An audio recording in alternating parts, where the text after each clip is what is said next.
Breakfast with KXVU. Trickstar Radio. Just gone 8:30 here. Trickstar Radio, we're live inside the building. This is Breakfast with KXVU. Spacegat joins us this morning. How are you feeling? Are you waking up? Very good, yeah, all good, mate, all good. Good stuff. I like to hear that. How was the hotel? Yeah, it was alright. I'll tell you what, the floor in the hotel was really, really old. As in, like, a really old carpet reminded me of my nan's house. Oh, is it?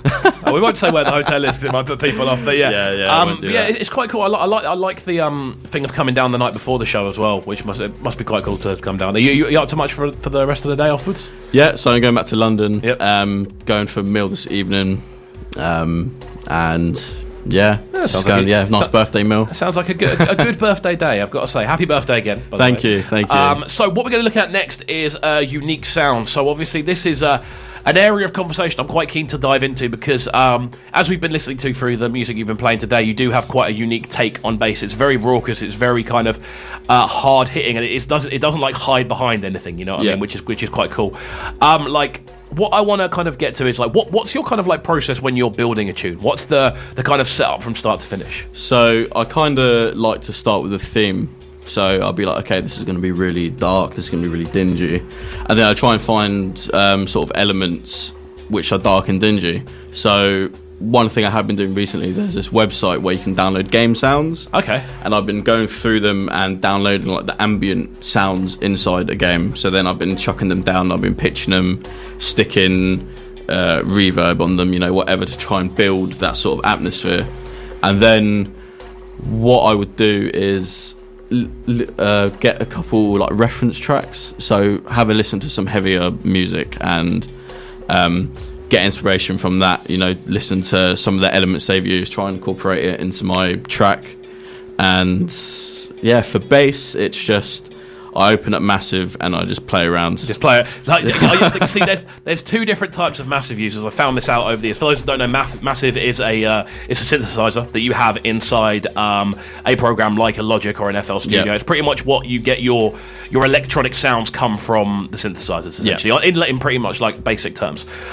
So there's two types of users with Massive. There are people that go, right, I know exactly the sound I'm going to make, and they'll go do do do do do do do do, and press all these buttons, and then their exact sound will appear. And then you get people that like to play and like to just kind of go, actually, I'm going to tweak that a little bit. Actually, I'm going to tweak that a little bit. And it's quite interesting to see the process, how it differs. Yeah, I feel like that's the best way, because if you play around, you never really know what the outcome's going to be. And then you can stack, you can start EQing your sounds and then stack them on top of each other to try and make something really gritty and disgusting. Is that something you kind of look for when you're putting it together, though? Do you look for that kind of like gritty, like is there a point you kind of go, I've got it, like you're turning into I think every producer has that sort of bit where they make a sound and then a big smile comes on their face and they're like, this is exactly what I want. Definitely, man. So let's look through this. And one studio tool you can't live without. I always ask this now to the more production-based interviews. What's the one thing in your studio setup you couldn't do without? Hardware or software? OTT. What's OTT? OTT, which stands for over-the-top compression, and basically you chuck it on anything you want. And I only use the 3 dials at the side. They're the only ones you really need. And then you can just push the sound to make it really, heavy, hard hitting. That's how some people get their really like heavy, drums and stuff like that. So that's what I've been using. I did not know that. Another one I've recently got is something called Portal. Okay. And it's like I think it's called a granulizer synthesizer. Not granulizer. I think it's granular synthesis. Yeah, granular synthesis. Granular synthesis, yeah. And it's got loads of nice presets, so you can literally chuck it on something and, flick through and find something you like. Yeah, it's really unique, and the user interface is quite really good. So I'd recommend anyone listening, if they're looking for a new plugin, have a look at Portal. Oh, very nice indeed. I'm getting in proper inside production stuff today, which I'm very much enjoying.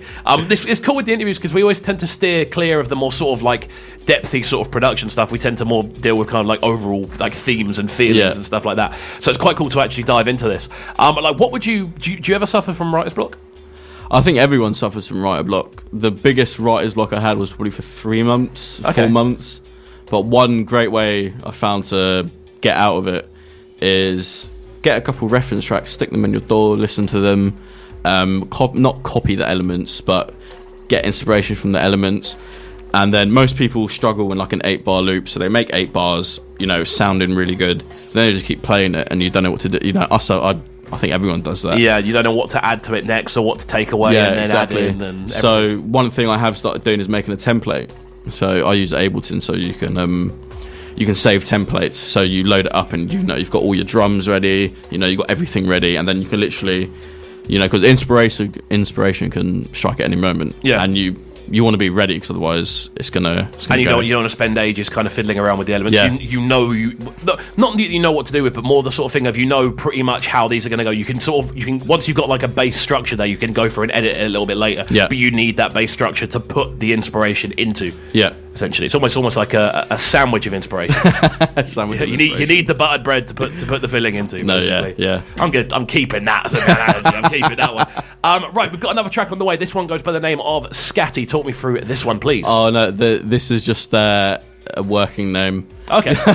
So I probably started this song about a year and a half ago, but I didn't think I was I had the idea, but I don't think my musical capability was able to finish it to the level I wanted. And the other day I remembered I had it, so I opened it up and managed to finish it. Oh, wicked. Good stuff. Right, we'll jump into this one. This is Untitled then. It's an Untitled banger. This is it's Trickstar Radio, 36 minutes past 8 here. Don't go anywhere. Spacegat is in the building. Waking up Brighton. Breakfast with Cobb Colville.